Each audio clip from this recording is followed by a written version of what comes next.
Okay, so I'll go through, I'll just do a little analysis, you guys do whatever you want to. Also, I'm just trying to help the folks keep going. I agree, I'm feeling this balance, trying to make this balance right now between, like you said, not holding things up and then at the same time making sure that we've. Absolutely. Was the decision still going to rest with Amy in terms of selecting it, or are we going to have a big conversation and the five of us select somebody? So that's what I was a little concerned about, the summary. If we just see the applications, I think that keeps it kind of clean, but Okay, I get what you're saying. once you start summarizing, I start summarizing, she starts summarizing. Again, that's not what I was asking. How does the decision get made? Is Our it with- process has been Our that process is the to- board vice president is the appointed person to review the applications and report to the board on it. So, I'm even fine with that, but Amy hadn't seen them, so. Great, so I'm just, Okay, well, good, because I was Trying to thinking make too. sure- I just want to make sure I'm clear on the process. Good So clarification. we're going to get them in this week's board briefing. And We we'll will go all through have a them chance also. to read them. Amy will make a decision. We will vote on the three people selected by Amy at the next board meeting. Is that my understanding of what's happening? that's my understanding. That's my understanding. And I would just ask the board to consider perhaps changing the process to provide a little more hands-on for the board members. And that can be a Brian's, discussion. and they're not put in this position, I guess, because I feel like. All right. All right, next item on the agenda is the first reading of the purchase and sale agreement for the 104.14 acre proposed future school site and the accompanying resolution number 728. And George Jankatich is here to, Actually, it's Mike. and Mike Monroe, yeah. And, if board members have any questions. I have some questions. You want me to go first? I'll go Yes, first. I do not My wanna go my first. questions are, I have a list, so, I just want to, I'll just hop down. So some questions were raised tonight about, the feasibility of the site, and this is in no particular order, by the way, just kind of what came out of my brain. So, in terms of site feasibility, what kind of information have we gotten about site feasibility? We had a full feasibility study done, which included, with our land consultant and other professionals, including Mr. Monroe, who's our legal consultant, as well as George Jakotich, who's our real estate broker. They worked closely with all of our consultants to determine whether the property was suitable for siting schools, whether it be allowable. They went through all the required wetland, traffic, all the studies and current codes to evaluate for us the site. Were you aware that UW had a feasibility study that said anything different, or was that part of the information? I've not seen UDOS. We reviewed both Snohomish County's information that they had. Would you mind stepping up to the mic? Thank you. Yeah. The district reviewed both the information that Snohomish County had done in their feasibility analysis, plus they hired independent consultants to create duplicate analysis independent of Snohomish County's information for geotech and for environmental and for all the other documents that the Snohomish County Parks Department provided as well. So we basically had two sets of analysis independent of each other. And you said geologic was a component of it. It was soils, the geological, environmental, wetlands, all of those components were involved. I think you can. We can stay on this one too. Go ahead, Amy. Well, Yeah. like I said, I drive this twice a week, and when it's an Amber Alert. It's an Amber Alert. That's what's happening to our phones. Mine's not doing that, but that's what that is. So, like I said, I drive this twice a week, and when they first built a retaining wall there across from Costco, I watched it as it started bulging. I watched it leak, I watched things grow out of it, and I was concerned. Then there was a whole lot of something done that ended that. And I'm kind of wondering, are we aware of what has been done to the property along that sheer cliff that the community mentioned? And that retaining wall that held that in, that piece of property right across from Costco, was scary to me. I was watching those bricks bulging out, and I thought, okay, I hope it just doesn't go when I drive by it. And it was concerning. So what do the feasibility studies say about that? The project you're referring to is not part of the property that the district is acquiring. It was, and I can't speak directly, I wasn't directly involved with it, but I know it's been very public. A lot of litigation involved between the developer and the user. They went back, as you said, and recreated their retaining wall and restored it to a sound condition. The studies that the district have done have been specifically on the district site. We also have all the road work analysis that Snohomish County Transportation has provided, and all their engineering documents, cost analysis of widening, expanding the road that will be necessary to develop the site, and have included those in our analysis as well. Does the Whidbey Fault run right through the property? I couldn't tell you exactly the location of the Whidbey Fault and how close it is exactly to the property and how that would affect it directly. Is it mentioned in the feasibility study at all? I don't believe so. I have not. It's not in ours. Oh, could we check it out? That would be great. Can we talk about traffic, about that road? Because I've driven that road also. So have we explored options in terms of what, about traffic? Let's just talk about it. Yes, so I want to emphasize, we don't have a project there. So until we knew what we were going to site there and had a recommendation from all of our task forces to bring to you and the school board approved, we wouldn't start working through the details of that project. And we would have to go through all of the permitting processes and all of the requirements that all the jurisdictions would have on us, specifically related to that road, which would largely be determined by whatever we were going to site there, and then whatever the codes were at the time. Okay. But we did have, I think we have the county's traffic study that they did, and then we had one done in ours as well. Okay. Very, very similar process to what we went through with North Creek High School. A lot of it would depend upon the specific codes and county requirements at the time. And Based on. as a reminder to the board, based on our current bond cycle, which could be subject to change, but based on our current 4-year bond cycle, it would likely be at the earliest 2022 before we'd be seeking any public funding for any school construction on those sites. And that would again depend upon continued enrollment growth. Our next planned construction is at the Maltby site, which is also a site outside the UGA, as you know, but closer to our population growth centers at the time, at this time. Okay. So were we aware of the city of Woodinville's traffic study, or what they were suggesting it was going to cost to, I believe they said the city of Woodinville, the community members? This is in Snohomish County's jurisdiction. Right, they said the city of Woodinville did a study, a traffic study. Their heads are bobbing, yes, I'm remembering that correctly. We would be subject, though, to whatever requirements the jurisdiction over the Right. property imposed, which would be Snohomish County. But we can try to find Not out. in Woodinville. It's not in Woodinville city limits. Right. If they did one, it would be interesting, right? It would be. Okay, so let's maybe go back to the initial question, why this site? So why is this a site that we are looking at investing resources into? Sure, so I believe, as all of you know, we've been looking for suitable property for quite some time, and our search areas is limited by the fact that the district boundaries, first and foremost, we have to stay within our district.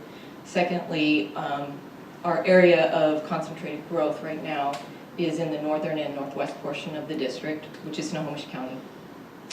Presently, there's a lot of development going on. I know you're all familiar with the urban growth boundary line and more or less where it falls within that portion of our district. We are not able to really compete for property that is inside the urban growth area because that's the same property that developers are wanting to purchase, and we have to stay within appraised value. What's the cost differential? Uh, Like, just to, Per acre, I don't know, just to help us understand, like what, that would 4 be to 6 times. 4 to 6 times. more expensive. Which we inside couldn't of- afford. Right. And So as it's you going, know, I hear you saying, sorry, I hear you saying it's going above appraised value within the urban growth area, and we have to stay within that. correct. Yeah. So we concentrated our search area outside the urban growth area in Snohomish County, within our district, which I think was like a 2 by 4 mile something section of area, which has Little Bear Creek running through it, so there's a lot of wetland and a lot of topography in that area.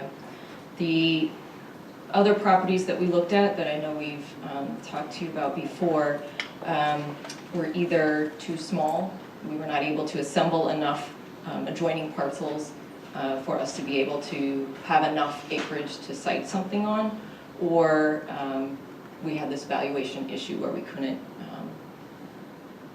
meet it. This property sets us up well for the long term because it's a large piece of property. And it's in an area that, while currently outside the urban growth area, if the jurisdictions move their urban growth lines at all east, we're situated quite well to manage the growth there. And is it correct, I've heard that Snohomish County is considering moving their urban growth boundary, or is that just kind of a rumor? They do it on a periodic basis, and I believe their next opportunity is No. 2020. 2025? Say that one more time. They evaluate it approximately every 10 years, and Okay. that's going on right about now for the docketing. Docketing can be done between then, but we're not anticipating that it's going to be brought in any time before the planning cycle of the district. Not in the short term? Not in the short term, that was Okay. never our assumption. How far outside of the urban growth boundary, remind me, how far outside the urban growth boundary is this property? I think it's the Maltby urban growth boundary line is on the western edge of the property, or near the western edge of the property. Is it abutting it? Some of the adjoining Near. properties are. Near, yeah. Which means, just like North Creek High School, it's not unfeasible for us to build. Oh, yes, Snohomish County allows school siting outside the UGA. But it's close to the urban Yes. growth boundary and Yes. to our population growth, Yes, because it's right in that center where Yes. Costco is, and yes. so just clarifying that.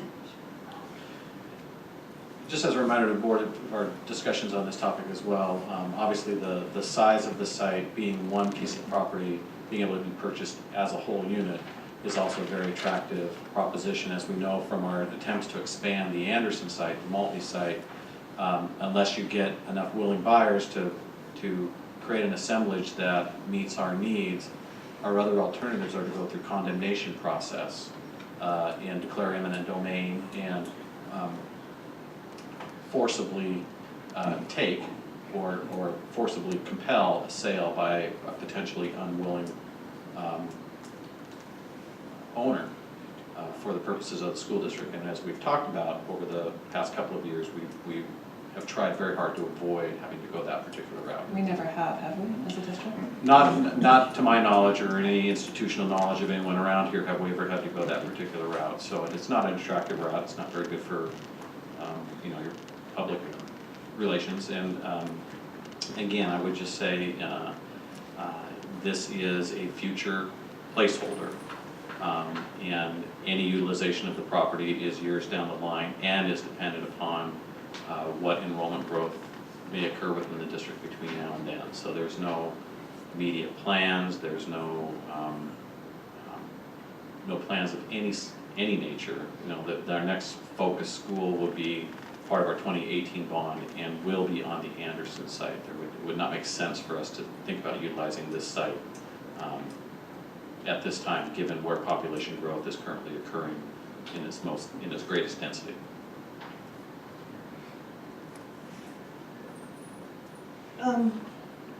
Last question. So, can we talk about the closing date? The closing date? Oh, yes. The fact is coming up. I mean, is that something that the county asked for?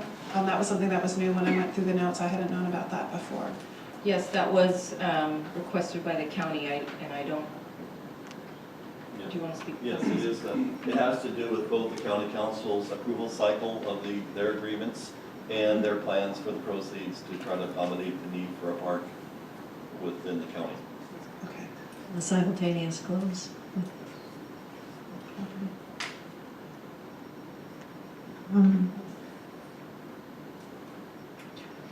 So, as you may recall, my concern was that I drive by yellow signs twice a week that say, "Don't develop this." And I asked that we involve the community. Now that it is here, what process are we talking about to involve the community in a discussion about the use of the property for the far out future that the school district may have need to actually use it? Is there a process that, I believe I heard a little bit of it in the last meeting, and I'd just like it fleshed out a little bit? Sure. Typically, again, as I said, we don't have a project there. We don't have something to present or discuss with the community in terms of what we're considering citing there. So when we, in the future, get to a point where we do have something where we know we're going to cite a school and we know what that is, we could begin that process and work closely with the community. Additionally, working through our required permit process for conditional use permit and SEPA, there is a public process as part of that as well that we would be required to go through and work through. What does that look like?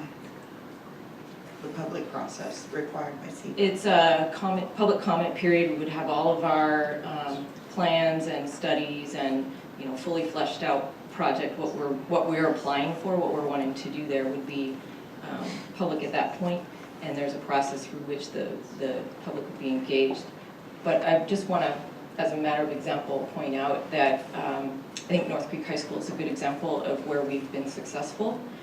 Can you give us some detail around that? Sure, I can give you the part that I know. Of course, that project started before I got here, so I may have to rely on Ryan or some others. But we engaged with all the homeowners and the homeowners associations around that site, and even the developers that are developing properties along the same roadways that we're working with, to fully hear their comments, hear their concerns, and work through the process. I know I myself have met with our general contractors and with the homeowners associations to make sure that they were understanding and included through construction, so that they knew what to expect even once the project had been permitted and we were starting to build. So we work hard to ensure a smooth project, but also make sure that our neighbors know what we're doing and that they feel included. And I don't know, Brian, if you want to talk to the early portions of how the open houses that you had? Sure. So one of the things that we had done, there's a concern like any neighbor noise, traffic, mitigation, what are you doing? The one thing that we had done is went out to all of the homeowners associations and met with the community, and then kind of shared the site plans. Here's what we're looking to develop. Here's the ingress egress, here's the traffic. We brought engineers in, we brought architects in. We also did open houses. So one of the things that we did is we did an open house, I believe that's Skyview Junior High. And we went through a sort of a show and tell where we had various consultants there who could answer the various questions around traffic, around architectural design, around mitigation, noise, land, et cetera, et cetera. I know that in the plans you showed us that you were very, well, first off, you were saying what could happen. There were numerous scenarios about, well, what you could do or what you might need whenever. But I remember the conversations were very much about what neighbors probably wouldn't want by their homes. So I was a little worried to hear about, where's my map? Wetlands, and we do know where all the wetlands are, and does that work with those plans that we were thinking of, and do we still have ample room? I mean, it is 101 acres, Yeah, the great thing about the site is though we're purchasing 104 acres, only about 60 of the 60 acres can be developed. And then you have setbacks on top of that that you have to incorporate based on your jurisdictional requirements. So one of the things that I think we wanted to do as we went through the feasibility study was to take a look at what is worst case scenario, and then apply that from a worst case scenario, assuming some of the jurisdictional requirements change, setbacks may change, wetlands may change, mitigation may change. And so what we're trying to do is to see if we could cite the worst case scenarios that we would have to develop there. That was the whole approach in our feasibility study. As far as what we are going to develop, that's still the unknown. And that's going to have to be vetted out with the Enrollment Demographics Task Force as well as the Capital Bond Task Force based on what our enrollment continues to look like over the next 5, 10, 15 years. So just what popped into my head the minute you said that was, do we have representation on the Enrollment Demographic Task Force from that area? I'm trying to think about, I believe we have one, and we were making a second recommendation of a Woodinville feeder pattern, Woodinville High School feeder pattern. I don't know if they live exactly in that area. I believe one is out of the Bear Creek area, and one it might be Hollywood Hill area. I would just say, and Amy might be able to validate this one, after this was published and went public on Wednesday, I've had the opportunity in a couple of community settings to share the fact that this was on tap for board consideration, and the responses were generally very positive. Obviously, notwithstanding the understandable sentiment of neighbors who we're hearing from tonight, but then the location, the property, the size, the proactive nature of securing a piece of property for future needs down the line was generally very well received by a couple of different groups that I've had the opportunity to talk with, both at the foundation board meeting as well as at the Inglemoor High School rededication. So it's unscientific for sure and anecdotal, but I think worth mentioning. I think there's certain things that have to align for the school district to be successful. I think one, you have to have a willing seller. I think that's the one thing that we learned is you have to have a willing seller, or our alternative is condemnation. I think the second thing you have to have is a big enough piece of property that you can site school zone. So typically we're always looking for somewhere between 25 and 100 acres, depending on what we're trying to site out there. The third thing that you typically need is the land to be flat and dry. It's the same thing that all developers are looking for when you're going out to site properties. The challenge that we have in our district, as Karen talked about, is that because we border 2 counties, one of our counties doesn't allow us to build outside of the UGA. So they have a siting task force that doesn't allow school districts to build in that area. Only one of our counties do. Now, based on the size of our district and as we continue to move east, there's less and less and less available properties that you can pick up in a willing seller that's dry and affordable. So as you look at timing of everything, we've been pretty lucky as a district as we picked up the Gomera property, or Maltby property, and then we picked up the North Creek High School. We've been lucky to find willing participants who are, and that the site works for the district and it's located in the right areas of our potential growth. I didn't have any more questions. I have a few. Oh, you do? Okay. Sorry. I've heard both sides. Of course, I live in the ever developing north end of the district where parents are so frustrated, you know, that we don't have sites, and why aren't we planning? And now we're trying to plan, and I think we're gonna have, it's gonna be difficult anywhere we purchase, you know, with neighbors. But I did have a few questions pertaining to this particular property. Is there current litigation over this property? I don't know where I saw that. Okay. No, not recurring. Huh? I don't believe so. Okay. I don't know where I came up with that, but I assure you I didn't make it up. I saw it somewhere. I should know the source. Well, I can say this, the purchase and sale agreement mentions that the seller is going to warrant that there are no ongoing litigation involving this property. There is none. I wish I'd made better notes, but I did see it somewhere, and I don't know if it's factual. And I should be able to cite my source, which is not very good of me not to be able to do that. We'll check that out, right? Just, Yeah, and as Mike mentioned, they are required to disclose that.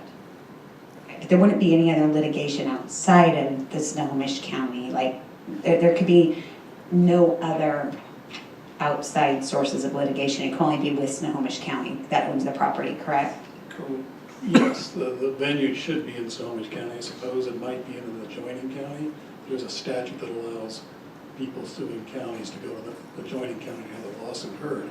It's a venue question. Federal court, of course, is also available, but as I said, I'm not aware of any litigation, and the purchase and sale agreement does make the seller affirmatively states that there is none. So, That means county, federal, or anything, there is none. correct, involving this property.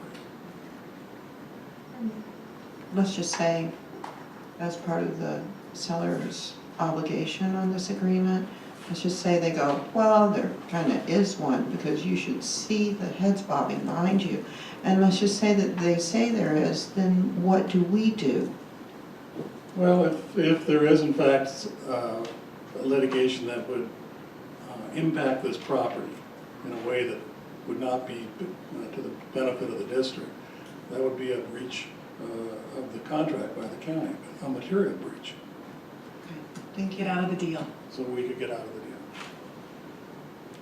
If we wanted to, Pardon? if we wanted to. If we wanted to, correct. I see, okay. Yeah, and I think it was, I did write a few more notes saying that there was litigation on the property to not turn it into anything but a park. So, anyway, I don't know, don't remember. I was making so many notes.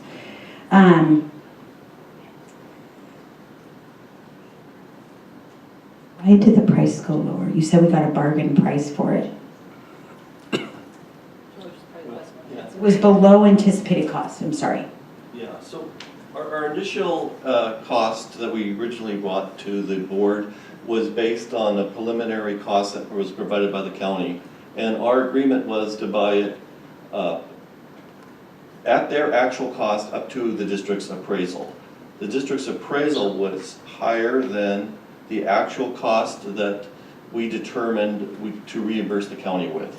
So there was a delta there between some of their costs we determined after we evaluated each one. Once we got all of our documents from the county, we reimbursed them for their actual cost, the cost that they paid the UDOT of the property, the cost that they paid for some adjoining real estate that they bought in the time that they've owned it, and for the feasibility and engineering studies that the district felt had value to this project. We discounted the price for any feasibility or any studies that they did for the park that they determined did not have value to the district going forward. And that's why there was a difference between our initial price that we anticipated and the actual price that we agreed to with the county. So the people that came and spoke, someone handed us something from an attorney of law where they've written a letter. I think this was somewhat the situation that we had before with the other properties.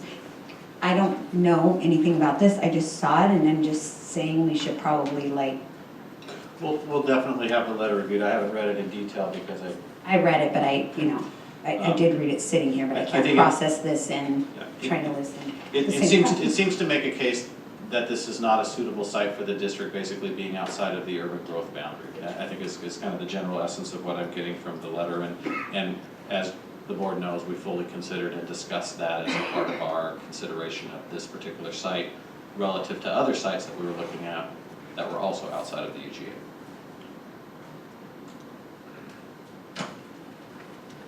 Okay, and I think,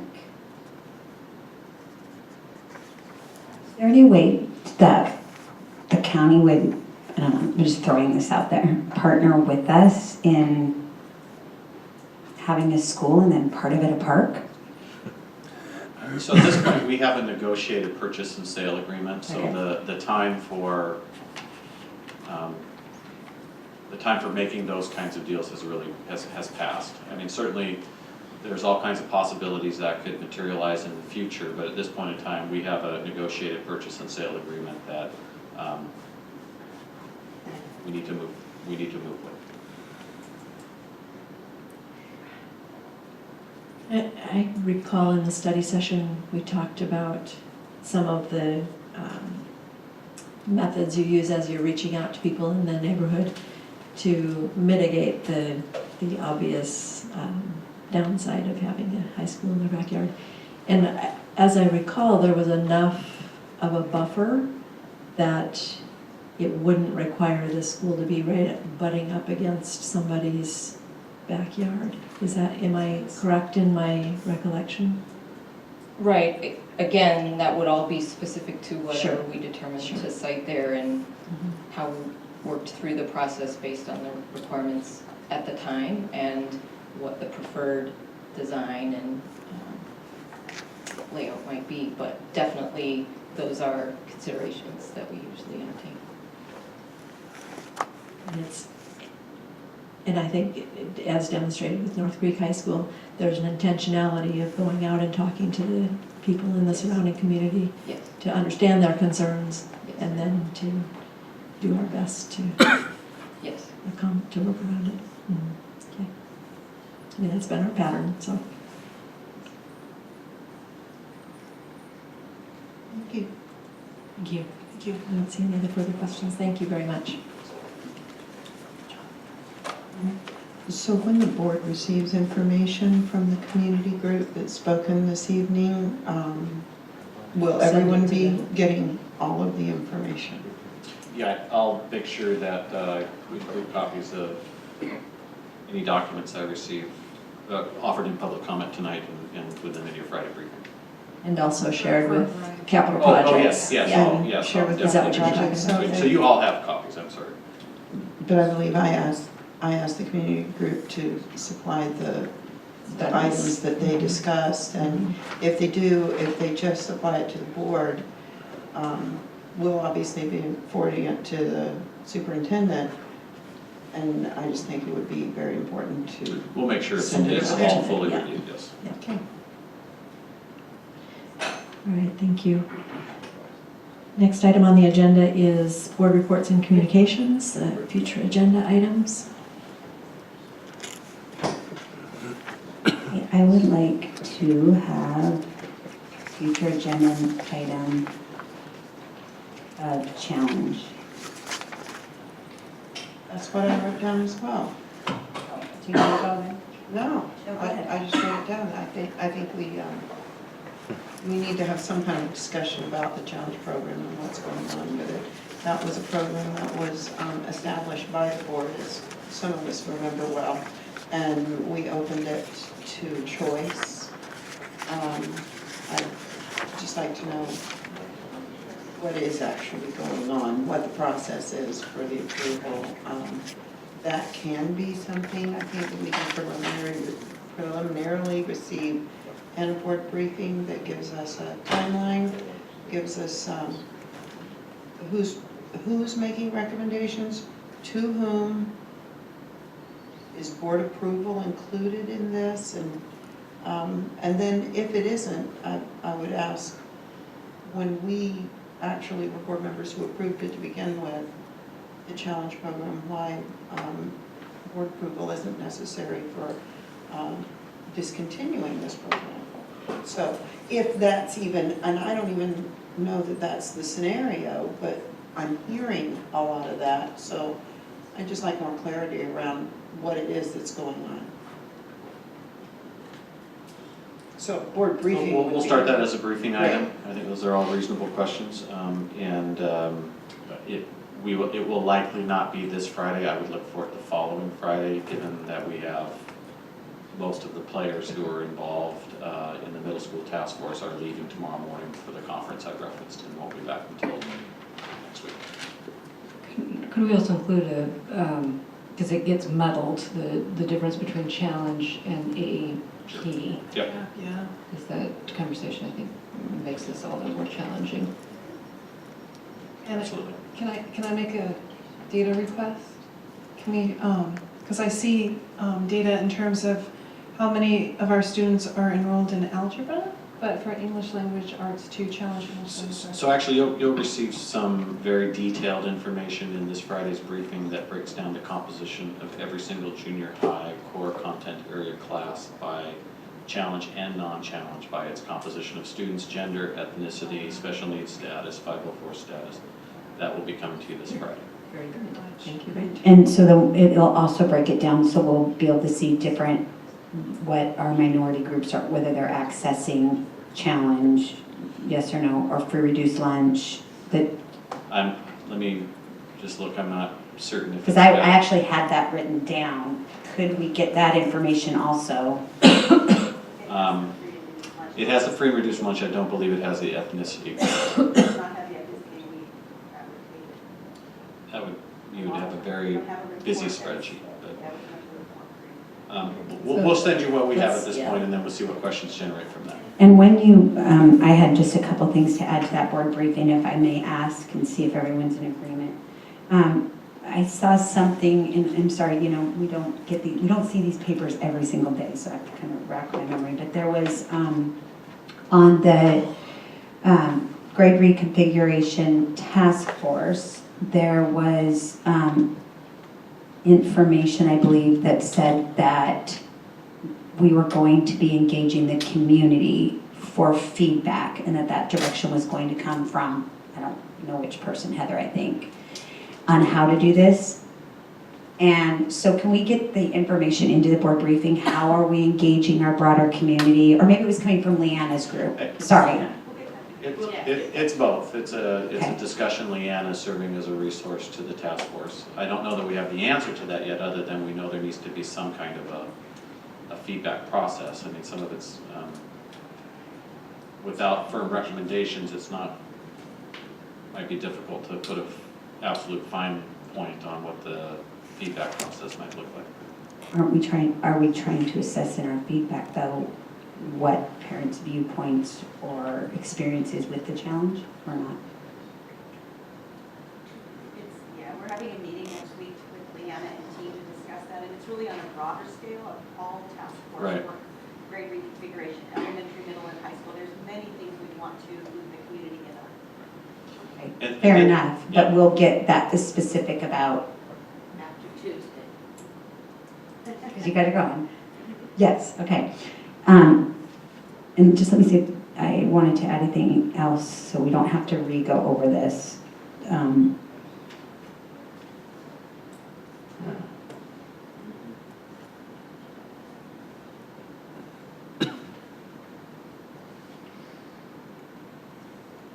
I was just a little bit confused on who's making the recommendation, and is the board actually voting on it, so that whole process there. If there's any recent research, because I keep seeing this, it's 20+ years old, on the heterogeneous classroom, the differentiated classroom, is that what we call it? And so if there's more current research, I like getting the research, so I don't mind reading it if you guys have that.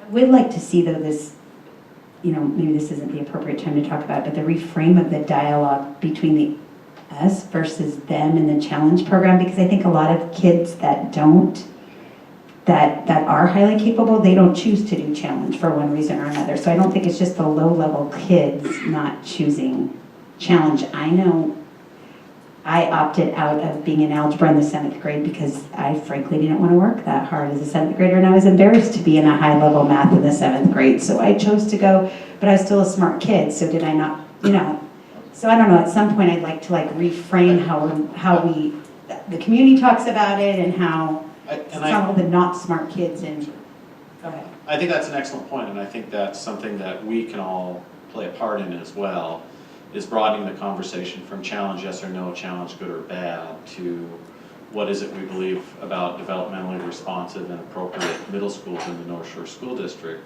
and how do those middle schools meet the needs of all students. That's really the broader conversation that I think we can reframe and perhaps move a little bit away from a polarizing conversation about challenge yes or no. I think that's would be my hope, that all of us could play a part in our respective worlds of trying to help reshape that conversation. It does get confusing to me being new on the board that the board made this one of their directives to have challenge, and now we're taking it out only a few years later, so, but at the same time. I'm just gonna not leave that impression in the minds of the community. We're not even discussing taking it out right now, so that's the conclusion that some people have arrived at, but there really has not been anything that the board has been discussing that would. Correct, the board has not discussed it. Imply that. So Fair enough. I just want to make sure that Fair that is enough. clarified. That's fair. Anyway, I think different kids choose different things for different reasons, and you have smart kids and both, so. Something that the community brought to us. I can't even remember how many, 5 years ago, was the Federal Way moving their students into the AP courses. I've asked for, at the time, Superintendent Francois said, well, we should look at that 2 years down the road at least, to get an idea of is it successful. I've asked for information on that, received none numerous times. So now I have an updated report from Federal Way that I'm sending all of you as additional information. I've included Superintendent Francois, Dr. O'Kee, Heather Miller. I think that's who I need to include in that. I think that would be of interest. Gretchen would like it. Thank you. I'll include her as well. I think it's interesting information. They have a number of programs we don't have. They do have Cambridge as one of their choices, but not in all of their schools. In a conversation I had with Jeffrey McAnalloway, he said though that they were moving toward getting all of the offerings in all of their schools. That was kind of on their plan to do that. But it's interesting. We've done a similar thing when we required 2 AP, IB, college and classroom, or CTE courses of our students. So the only difference is they're not this is not tracking their CTE courses. I think the board would be interested in the information. Okay. And I just want to clarify, and I apologize, I can't remember why you weren't able to attend this session, but Superintendent Francois and I attended a session at WASDA presented by Federal Way on that exact topic, and we brought the information back from that. So that was a couple of years ago, but That was in 2013. This is current data. yeah, Okay. but I'm just saying it's not that you haven't received no information, but it's They've been a had some couple pretty years. massive growth. So I'll send it off to you. And Gretchen. I'd also like to know if we're going to discuss as a board this report that we just got. So the second, our September survey, are we having any part of our study session? Usually that's part of the communications study session coming up. June. We only do that once a year, right? Just once a June. year. Right, Just once a I year. didn't know. We do this 3 times a year. And we've got a whole year's worth of data to discuss. Yeah. So we already have a year's worth of data that we can compare it to. We don't want to do that every 3 months. That gets silly.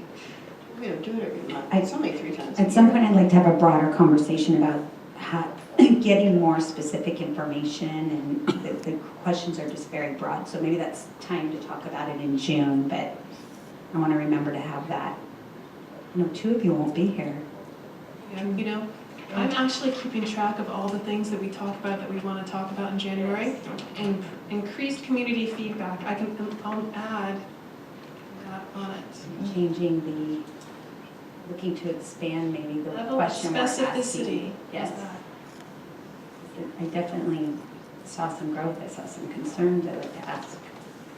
And you know what, that's probably a good time too, because we will have more feedback from our focus groups and from some of the other things we're doing to see if we do need that level of detail And how to best coordinate efforts. All right, next item on the agenda is board member reports. And we'll start with Dawn. I attended conversations with the board and in the interest of, I'm tired and I'm sure everyone sitting in the very uncomfortable seats in the audience are tired. I'm just saying, I'm done. Right. Kimberly. attended conversations with the board. And then I happened to be at Grazzi's after the Inglemore Extravaganza. Yes, and Yeah. people were like, yeah, Janet Quinn spoke and Larry Francois spoke, and there was like. They're mistaken. I did not Who from the speak. board spoke? Nobody. Oh, they were assured a board member spoke. They made us sit on stage, but we did not speak. But Larry did. Larry gave a So nice there was message. at least 50 people from the class of 67 and 68, so I got to experience it with the jazz music and. It was very cool, yeah. It was fun, actually, hearing, chatting with people. Amy? So my additions, obviously, loved conversations with the board. I liked how our questions work. You know, in the interest of time, I won't go into it, but I thought it was great how we tweaked them, because I think we came up with great questions that worked out great. Also, the day before, I attended the PTA Council Board Member Candidate Forum, which I just want to thank the PTA officially for putting that together. I thought it was very well run and organized. The questions were interesting. They pulled questions together from the community. I just wanted to say thank you. Do you know the date when they're doing the other forum? And then one more thank you. I was with Superintendent Francois at the Schools Foundation Board meeting, and they've stepped out. But again, they're all in for Kids campaign. You know, those volunteers just work so hard. So I just want to officially thank them. Thank you. Sandy? Okay, so I attended the WASDA regional meeting and conversations again around AYP and the waiver and the letters and some concerns around that. Putting on my legislative rep hat, some of you may have noticed that there's a press release that Arnie Duncan will be stepping down as Secretary of Education. Come December, John King Jr., who's currently the assistant, whatever his title is, will be stepping in, so there won't be a new appointment of a Secretary of Education. He's just going to fill that in for the remaining year, 13 months of the term. I bring that up because that's definitely going to change the conversation. It's unclear at this point whether it's going to get better or worse. It also has definitely negatively impacted the likelihood of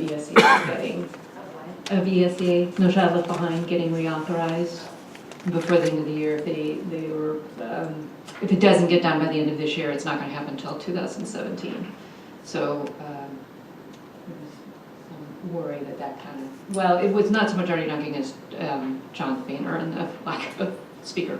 But between those things, it's not looking good for that. So likelihood will have AYP upon us, and then as to whether we can negotiate a waiver is now really unclear. Let's send the letters. Or just not send the letters. Well, and that's a conversation I think we're going to have. Spent 3 days at the Special Education Institute, or Special Education in the Law Institute.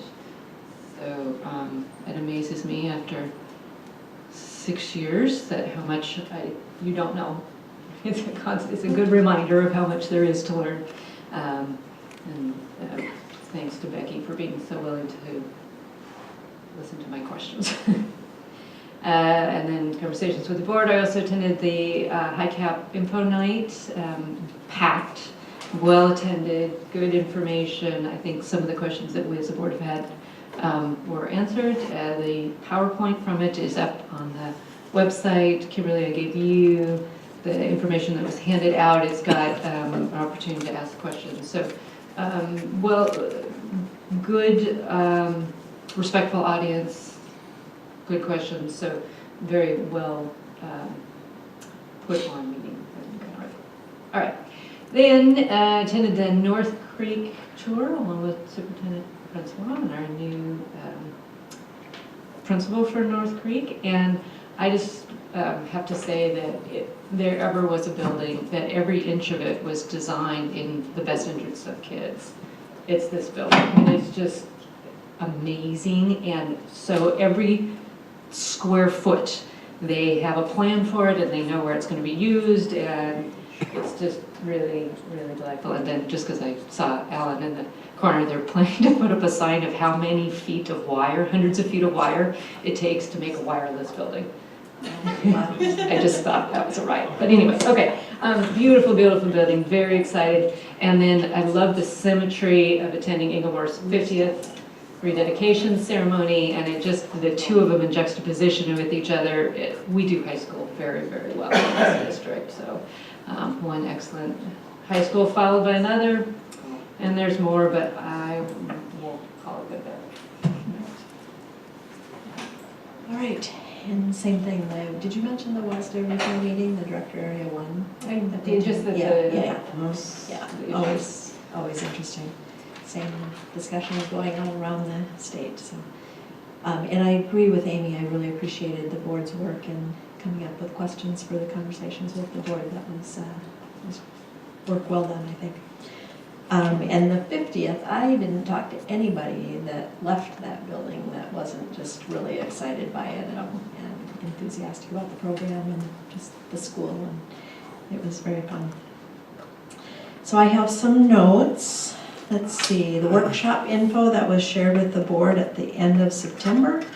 There are multiple opportunities for diversity and equity training coming up. I definitely want to go to this. So Yeah.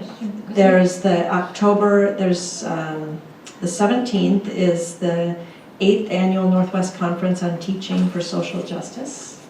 That's in Seattle. That's on October 17th. Saturday? That's What this is that? Saturday. Saturday, yeah. And then on the 23rd, Exploring Class and Race Workshop, also in Seattle. That's an all-day, 9 to 3. That's a Friday. Courageous Conversations on October 22nd in Shoreline, which I'm planning to attend. I may also be attending the one on October 23rd. October 22nd. That's Thursday. All day. And then Achieving Educational Racial Equity Through Policy and Beyond. These have all been in the briefing, so this is just a refresher. There's also a packet with all of these Okay. on the dais Okay, for good. each of you. But it's good for us to have this conversation. I know, to see who's going, and yeah. So November 12th in Renton, that's part 2 of the one that I attended earlier that I reported to you about, and I think I'm going to try to attend that as well. And I have Amy attending. Equity Summit. This was one that I think Larry was hoping that the board would decide to do as a superintendent board team. The January 21st and 22nd at CTAC. And that's a Friday, Saturday? No, it's actually Thursday, Friday. Oh, I actually like that. Okay. So January 21st and 22nd, if you could put that on your calendars as a Yeah, so placeholder. the three of us will still be around. Should we want to make a tentative commitment? Okay. Okay. The only thing that's hard is I don't have a calendar that far. Right, no, I understand. Yeah. Just that we all have a And I'm common going to interest. The equity, I think there's some equity early. One that's not on the list? Early training at WASDA this year. Oh, That's the early, the early early registration. Okay, early bird I workshop. want to say it's equity. It probably is. It's definitely a focus of theirs, so. Do you remember, Cindy? I do have that was tickling my brain as something I wanted to swoop back in and check. Yeah, Whoa. just one. So if you are planning to attend any of those, will you please let Cindy So know I, as soon Cindy as knows I'm possible? going the day before to WASDA. Okay, yeah, you're probably already registered for it, right? Yeah. Okay. Okay, I will do the October 23rd one. That would be, Exploring class and race workshop, okay. Sandy.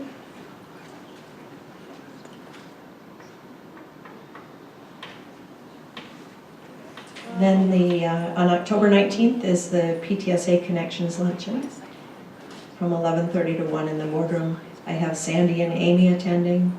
What's the date? It's next Monday. So next Monday. And the one following that, if you want to put it on your calendars in advance, is April 25th. So I'll come October 19th. October 19th on Monday, okay.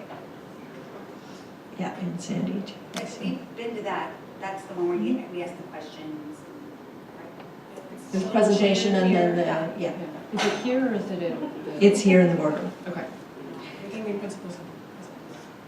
That's Um, not, this isn't the principal's and president's? No, it is not. Connections lunch. It's the PTA Connections where it's, Okay. I Yeah. just put The where to go representative and all. from each school. Wherever I need to be. Okay, fine, perfect. It's an invitation to community members, the PTA members, to come in and hear what's happening in the district and to provide input, yeah. And then NSBA conference registration opens October 28th, so please let Cindy know if you That's are awesome. planning to attend. Are you going this year, Amy? I would love to, but it's my son's birthday. He's 13. I will not be attending. Then you all have a North Shore Performing Arts Center Foundation invitation at your place as well, and that one is on October 27th. And I think that's the end of my list. I want to go to the legislative, meeting that I went to with you last year. Which one? There was, you have a couple, I know you have one this week, there was a couple I couldn't do, but there was one with Rosemary and then with, I have it. Need to make sure we don't have more than two. Who else is going? I had noted a couple of them. So, Does it make more sense for me to go though, since I'm staying on board? Well, we can all I go. think it's about current. It's just about advertising it as a meeting. Oh, I see what you're saying. I have it. So this Thursday is Larry Springer and Derek Stanford. Yeah, I couldn't do that one. and, yes, Janet has, Oh, Andy and Rosemary were the ones and then that were coming up soon. So I was hoping to go to the one with Andy. Senator Hill is 10 a.m. on October Only one of 21st. us can. Huh? Only one of us can go to that one. Sandy obviously is going to be going as well, so.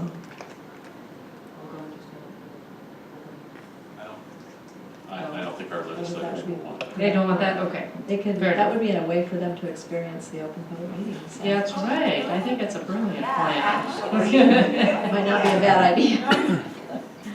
Okay, so that one's on Wednesday, the two, we can figure out what you want to do with that, and then I'm looking for, Senator McAuliffe is Well, not I until. would rather see, I haven't ever met with Andy, but I've met with Rosemary, so I'd rather switch to that one with Andy. Okay, If you all right, I'll take it off my And calendar. do you I- want to go with Rosemary? No, I couldn't for that one. My reason for wanting to go to the one with Andy is that I have a lot on my mind about, the legislature and what's happening, so I wanted to just participate in the conversation Well, and, no, I mean, if you, and, you and I could talk about it offline. yeah, no problem. And I'll No just let problem, you and know but I'd be happy to defer. that particular one is not really an